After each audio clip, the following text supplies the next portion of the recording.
Hey guys, Airgun Angie with Gateway to Airguns. I've got the JTS Airacuda Standard. This one's in 22. This is finally, guys, my full grip review.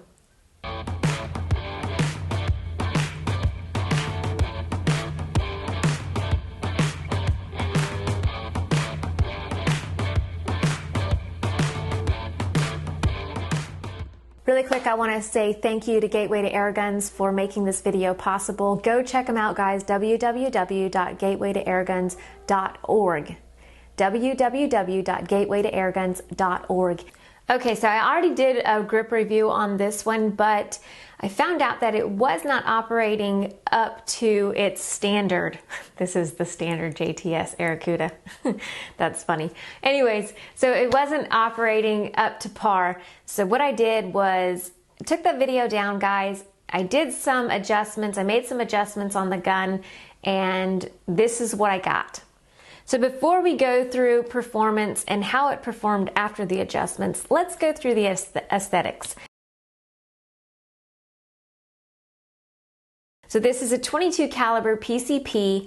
It is also available, or will be, it's not quite yet, it will be available in 177, 22, and 25. Without the optic, it weighs 6.8 pounds. With the optic I have on it, which is the Hawk Vantage 30-4-16 by 15-50, side focus, illuminated reticle, side parallax.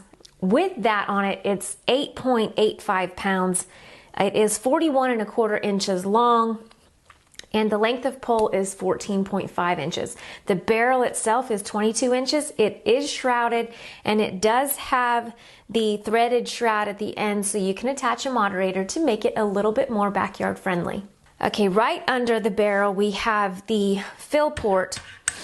This fill port cover is aluminum, very sturdy and very nice, very good quality. There is the standard fill port, super sweet, no extra probes to keep track of.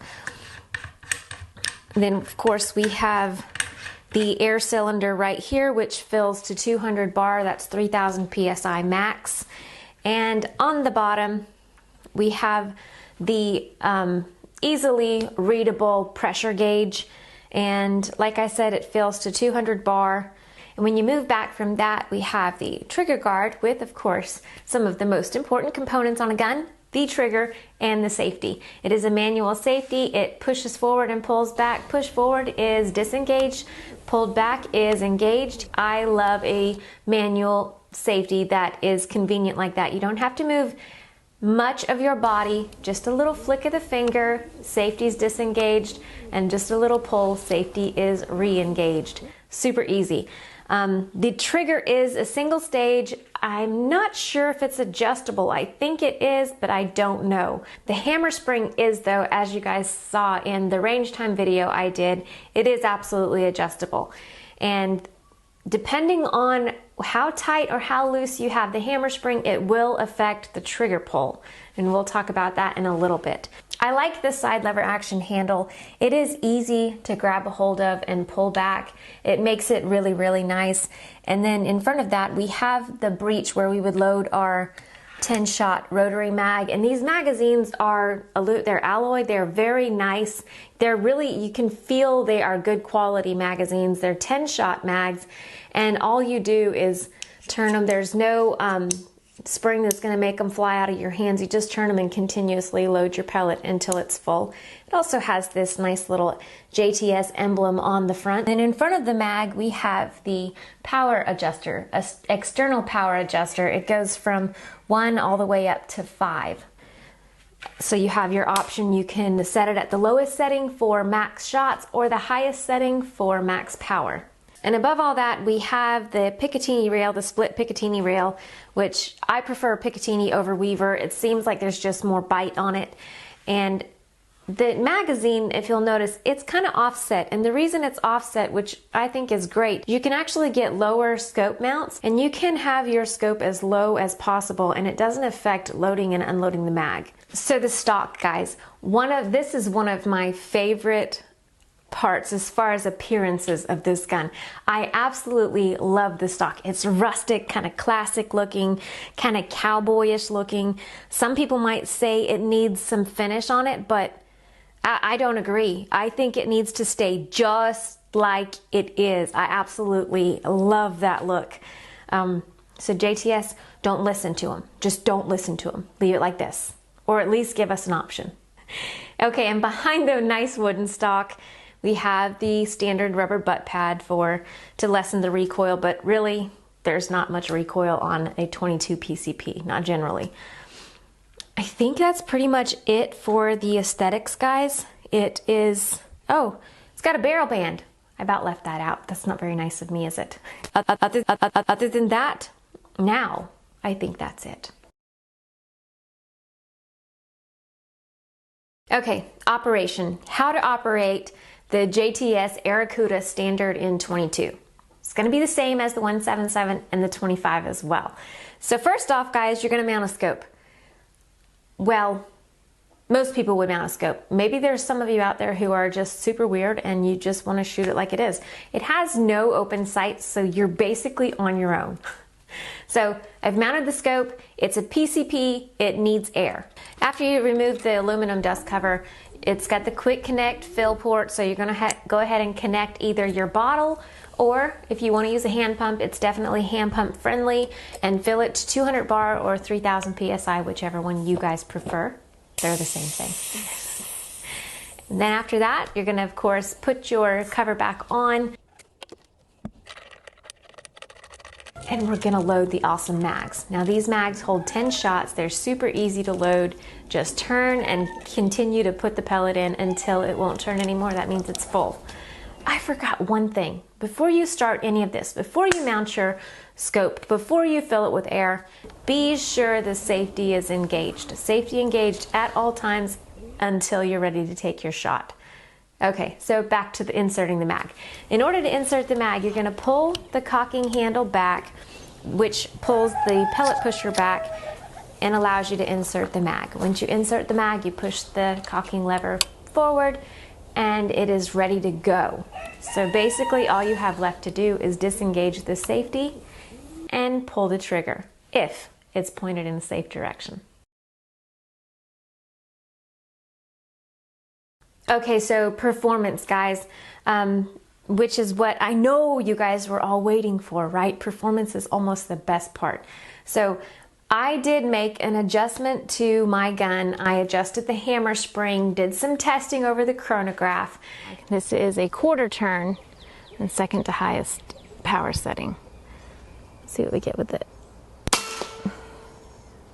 941. To see where I would get the most effective shot string, and on the highest power with the hammer spring turned 2 whole turns back, that's where I wanted it set. I got the best results there. I started out with a 912 feet per second on the chronograph, and I'm not sure what my max was. I will definitely post that right here. And I wounded back up at 912 feet per second. That was my 27th shot. And that was an absolute beautiful shot string. So I stuck with that setting. So knowing that I adjusted the hammer spring, it's going to change the trigger pull. I was going to just use my previous testing on the trigger pull, but I know that it's not the same now. So previously, before the hammer spring adjustment, I was getting 2.1 pounds of trigger pull. After the hammer spring adjustment, it's now at 2.6. So it's a little heavier, but it's not really bad. It's actually a nice trigger. Okay, so next up, accuracy, power, and sound. You guys know that I do accuracy first, because if it's not accurate, it's worthless. So accuracy first. Now I test several pellets, and like I said, I've already tested this gun a while back. I tested like 18 pellets, and it's really not pellet picky. I had a hard time deciding which ones actually shot the best. So this time I tested some H&Ns. I did the 15s and the 18s, as well as the JSB 15s and 18s. I tested a few slugs from NSA and the JSB knockouts. The 18s, the JSB 18s did better than the 15s. The H&N 15s didn't do well at all. The JSB 15s did pretty good, but the 18s did much better. The H&N Sport 18s and the JSB 18s, they pretty much tied, guys. They were about exactly the same. So I went with the H&N Sports, and those are the ones I chose to do my testing. Now, out of the slugs, I did the, I think 3 different kinds of NSA. There was the 17.5 grain, the 20.2 grain, and the 23 grain. All of them were .217 caliber.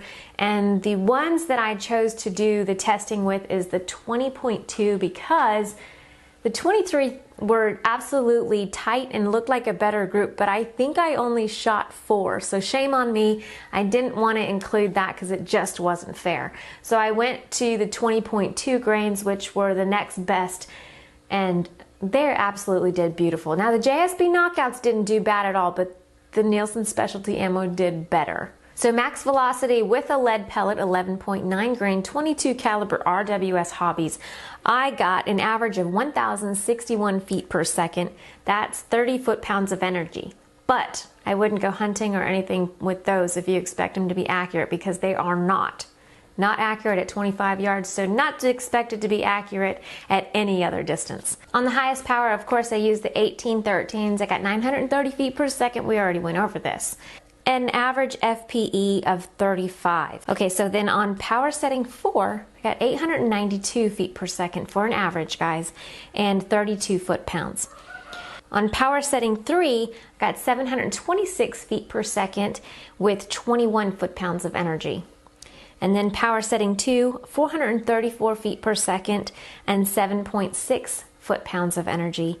The very, very last one, power setting 1, which I was not expecting much for power nor accuracy, but I was surprised. 368 feet per second, that's 5.4 foot-pounds of energy. So I did check the accuracy on each power setting, and though the point of impact dropped a little bit, it was pretty accurate on every setting. Now, on the last 2 settings, 1 and 2, power setting 2, I aimed at the target above where it was hitting, hit the target below. And then on the first power setting, I aimed at the top of the paper, and look where it hit. So how many shots per fill do we get with this one? Well, on high power, with the perfect shot string starting at 912 feet per second and ending at 912 feet per second, I was getting 27 shots. So on high power, probably about 30. You could probably pull a couple more. So using this as a plinker would be great. On low power, the accuracy is great. I don't know about, it's just at 25 yards, so I didn't take it back to 45 or 50 to do an accuracy test on low power. I imagine it would drop quite a bit. But on low power, at 25 yards, I got good accuracy, and I stopped shooting at 60 shots. And it didn't even reach 150 bar yet, so I'm guessing probably over 100 shots on low power. Okay guys, so now let's take it back 45 yards, see how accurate this is with the H&N Sport 18.13s and the NSA 20.2 grain slugs.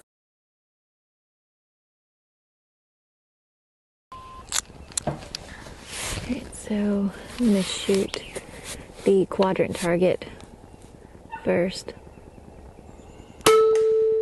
Oh, dead on. That was nice. So 5 shot groups. I'm gonna have to add one.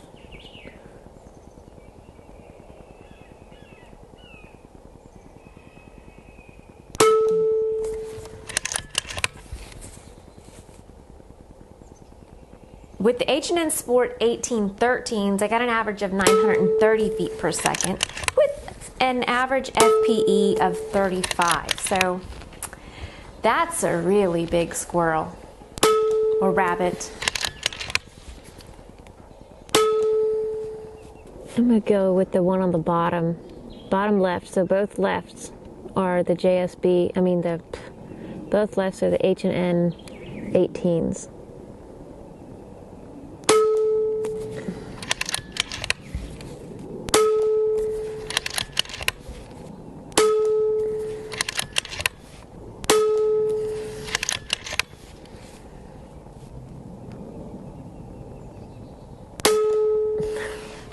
I believe that was 5. Yep, that was 5. Beautiful. Absolutely beautiful. I love it when a gun performs. That is awesome. Okay, now we're going to check out the Nielsen Specialty Ammo. These are the 20.2 grain .217 caliber Nielsen Specialty Ammo slugs. And first I'm going to take a shot at the quadrant target to see where I'm hitting with these ones. They are a little heavier. Not much, but a little. I'm shooting a little low left, so I'm going to bring it up. Let's see what happens now. Still a little low and left.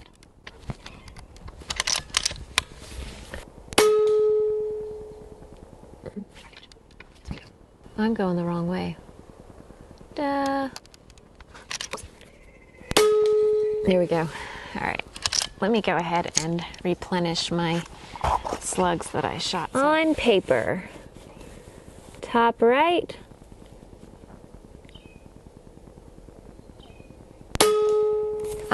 With the NSA 20.2 grain slugs, I got an average of 876 feet per second. And that's 34.5 foot-pounds of energy. Again, a really, really, really big squirrel.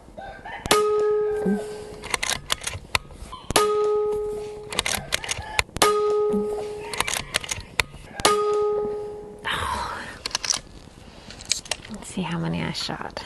1, 2, 3, 4, 5. Oops, I shot 6. So that's a 6-shot group. All right, let's do the second one.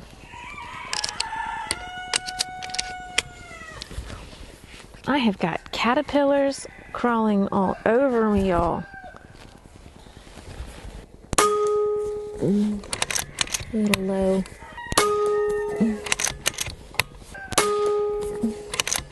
Well, the pellets definitely did better than the slugs, but they both were absolutely beautiful. I would say pretty close to dime-sized groups. I don't know where that 5th one went, guys, but it's not bad. 45 yards. Yeah. Sweet.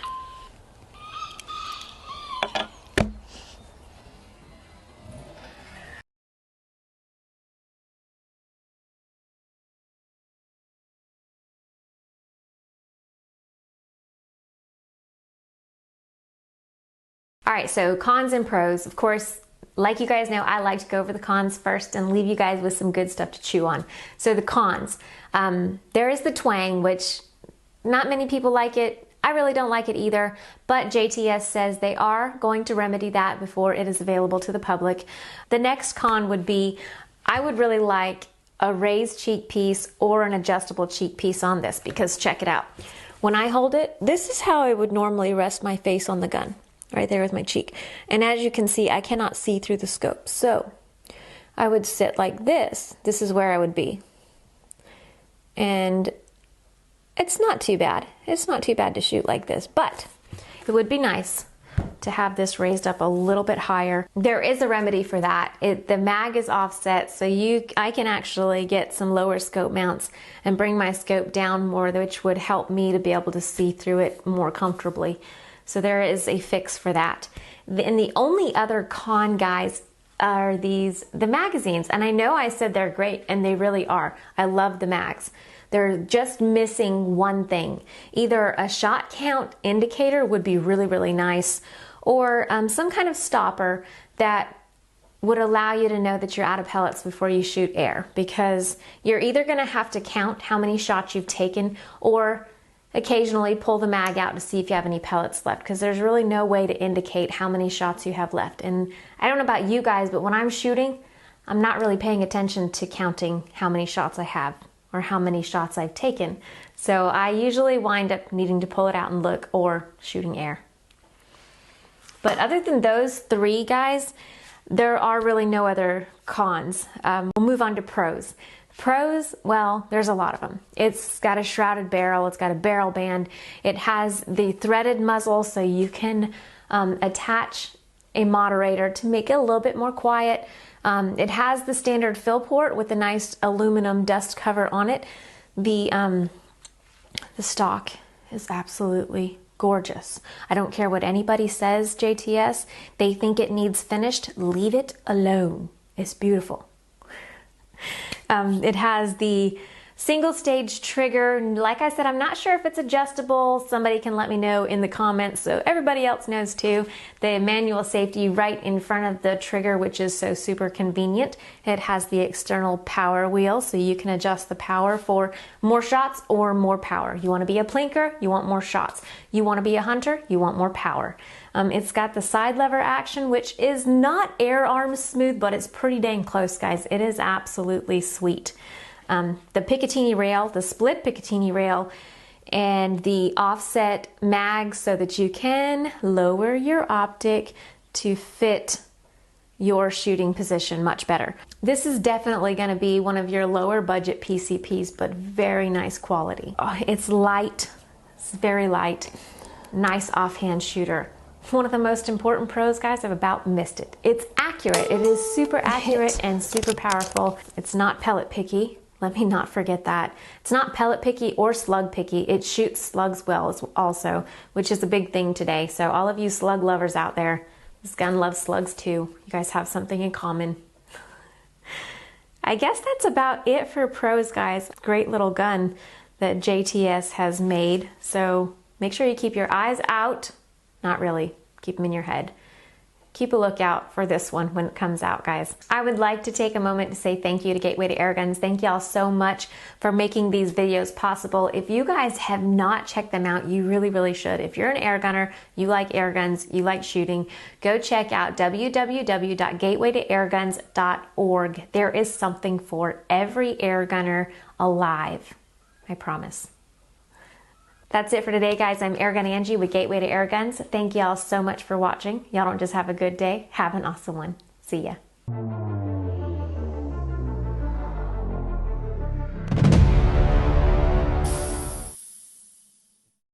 Okay, so we still have more power setting to do. Power setting testing to do. 5, because we have. Oh my God, I'm gonna shoot a rooster. It's probably about 35 pounds.